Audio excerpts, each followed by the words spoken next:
Welcome back to Big Country Politics on KTAB. Well, hello and welcome to this week's Sunday Conversation here on Big Country Politics. I'm Manny Diaz.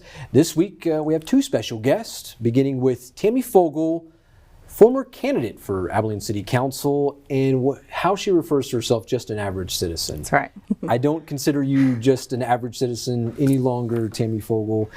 You've brought a lot of attention to many different things. You ran for public office. So welcome to the program.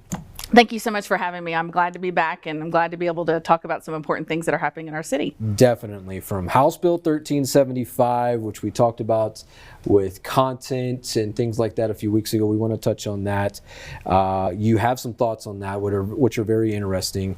But first, let's talk about, certainly this recent campaign. You obviously came up just a little bit short. Tell us a little bit about that. Certainly the takeaways from running for public office, because no matter what anybody tells you, that's a tough thing. And to put yourself out there, another very tough thing. Right. Yeah, and it's interesting because you never know what part of your life is going to be a linchpin for something that blows up in your face. You try to think through, what have I done in my life? And that's probably the scariest part, is the unknown. But actually, I had so much fun. I don't recommend it for everyone because it is a little grueling, but it was really an amazing experience getting to connect with citizens and talk with them about what concerns them, and people that I never would have gotten to have conversations with had I not run for office. The $20 million bond for the airport was approved by the citizens here. I know you were very vocal about this. Kind of give me your thoughts on this. Yeah, 236 votes split the difference. So it was a marginal win, a marginal victory.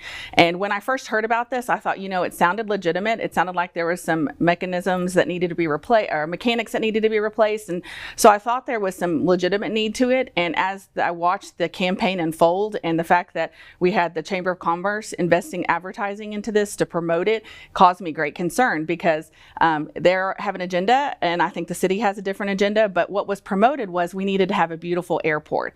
And to me, as a person who pays taxes and wants our taxes to go down, that's concerning, because a beautiful airport is not necessarily one that's going to bring in more airlines or going to solve the problems of low air traffic in our area. And so I think as I watched the message unfold, I became more concerned about what it was actually for, and are we being told the truth? What needs are there and what wants are there? And I feel like it was a want, and on top of all the other taxes that are going to be coming our way, raising our taxes, I think it's concerning that due to lack of information, citizens did approve it by a small margin. Well, House Bill 1375, you and I, we've talked about this. This was talked about on our program just a few weeks ago.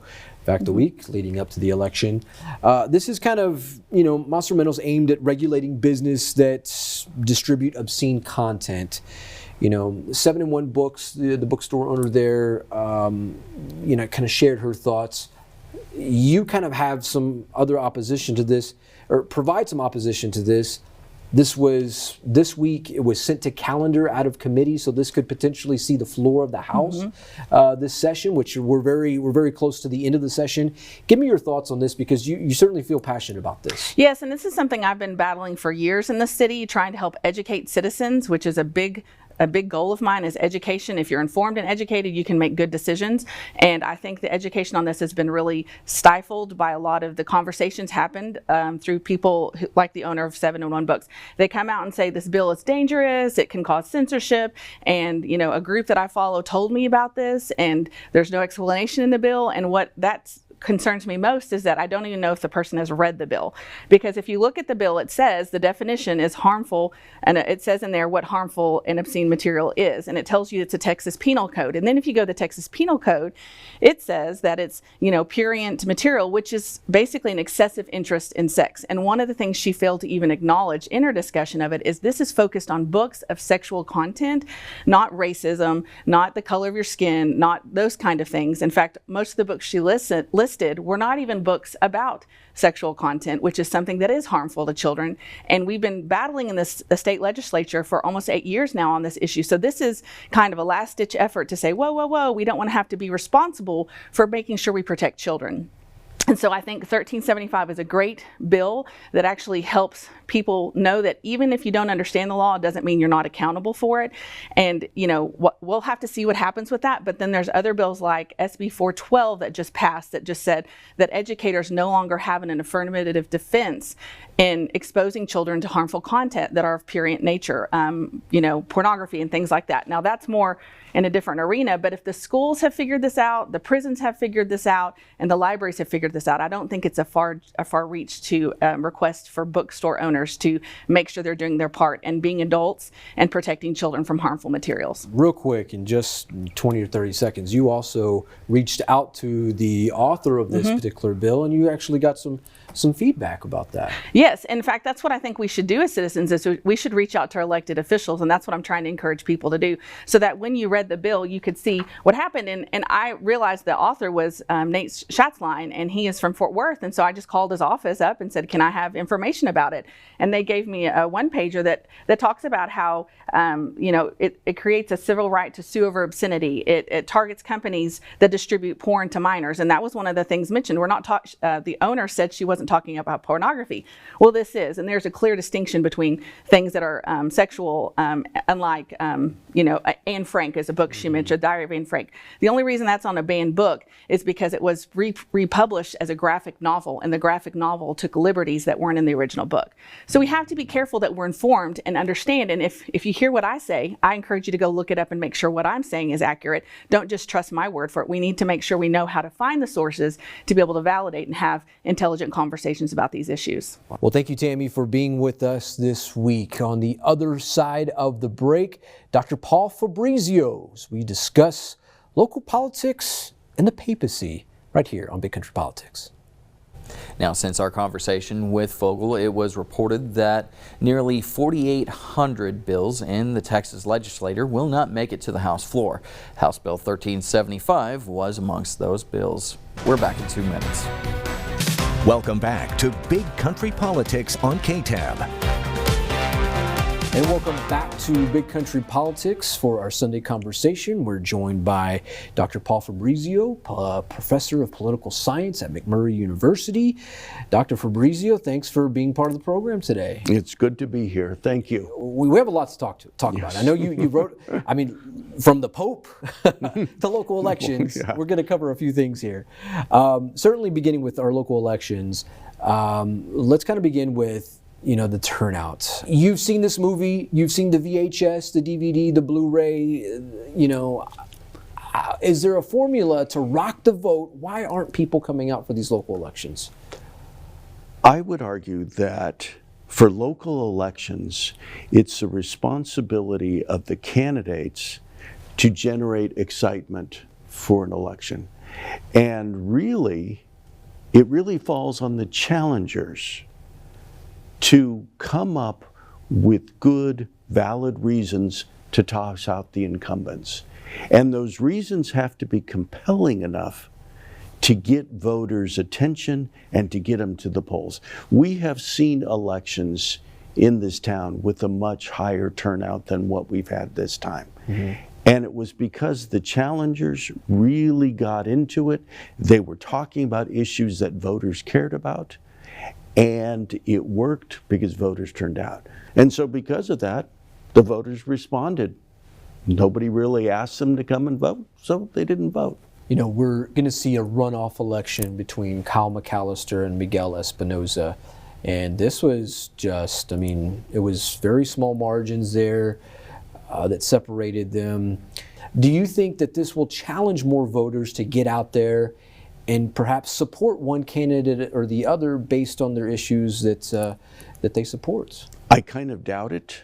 But again, it comes back to the two candidates in the race, and most especially the challenger, Miguel Espinoza. He has to get voters out.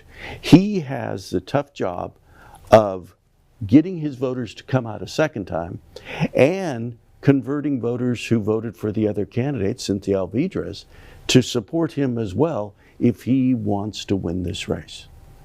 And so that's going to be really tough to do. So he has got to, in the next couple of weeks, we've got, 3 weeks till the election, he's got to generate that kind of excitement. You know, I see on social media with Kyle McAllister, people say, oh, he's done a great job, he's done this, he's done that, and then the other side says, oh, well, this guy's been in office way too long. And then you have, you know, Miguel Espinoza. Someone said, well, he's never voted in a city council race, and he's offering a different solution and what have you. Who do you think has more of an uphill battle, or to kind of wrangle in some of those votes? Perhaps those Cynthia Alvidrez votes are wrangling more to get this win. That's actually a really good, and it's a really tough question to look at. Typically, in a runoff, that's the best chance to knock off an incumbent.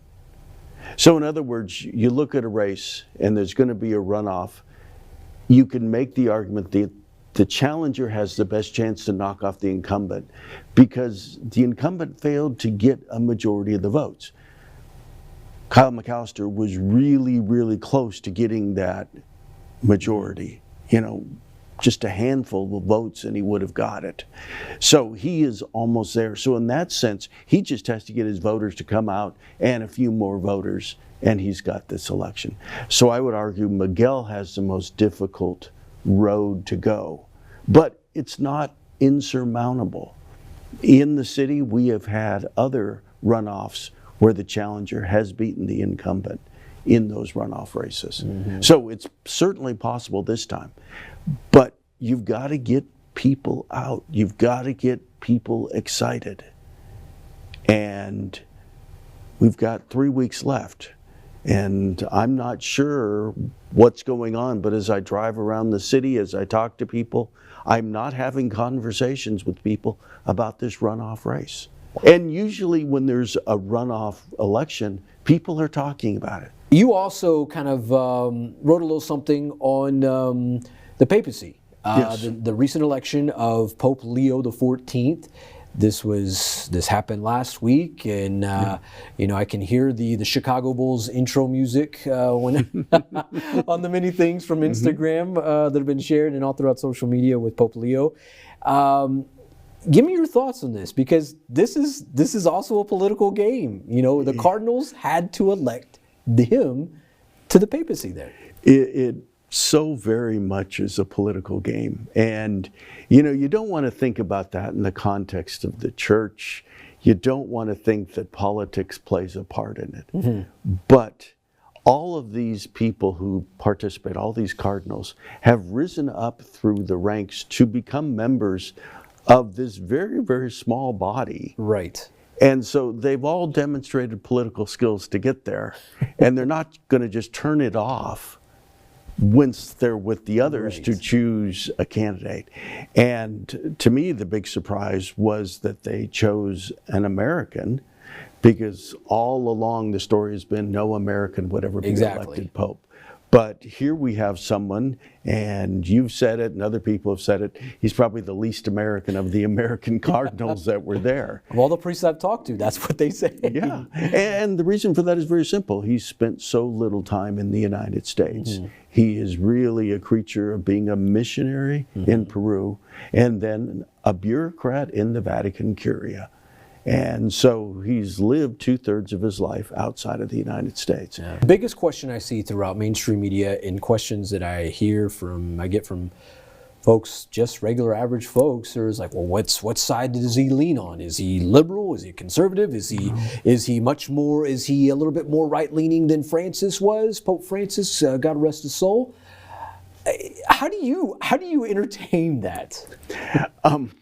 That's really a hard question, because you got to realize that American politics and American labels don't apply to the Vatican. Okay, there we go. So that's the first thing to know.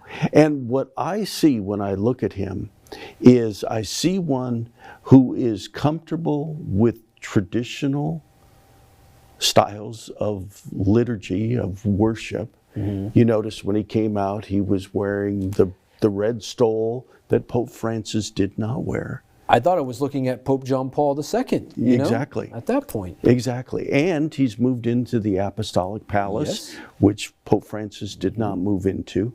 So he's saying, I am comfortable with some of the trappings of papal power, papal looks, that sort of thing. But then his words, actually, when he talks about immigrants, when he talks about migrants, you look at some of his tweets that he's put out criticizing the Vice President of the United States. You go, okay, he probably has a missionary's heart and is really focused on the people on the margins. And so in that sense, very, very much a continuation of where Pope Francis was. All right, for Dr. Paul Fabrizio, I'm Manny Diaz. That's going to do it for this week's Sunday Conversation. Until next time, God bless.